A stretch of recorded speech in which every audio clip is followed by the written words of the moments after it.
Santo. Amen. Sumainyo ang Panginoon. At sumainyo. Mga kapatid, sa ating pong story sa Hope, ay nasaksihan po natin din, mga kapatid po at ang mag-asawa, na hindi naman ito talaga sandali, parang kailang sandali ka.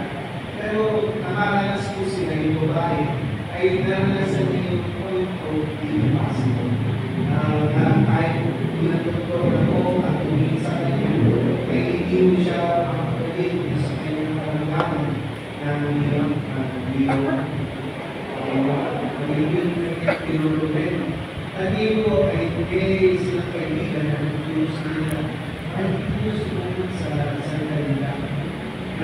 Kaya yung mag-asawa ay nagtulak dito ng bebes at nakulang sila kayo ng intensyon. At hindi na po kayo sa patigil po, hindi na sila nagsisimba. Kung isang pagkagali po, sila po ay pinsan.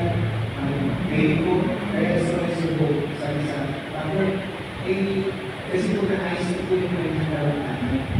Ang kailangan po nila, ang kailangan po sa kanya ay pwede na sa mga pulis. Pero kailangan siya makita rin ng 2 years. Nakuha niya po siya. Kaya, ang sabi ko, pwede na ba ako mag-share? Hindi pa po po nagkakaroon ng baby. Kaya mga po sa oras po.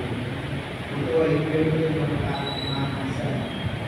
Hindi ko rin maraming sa atin.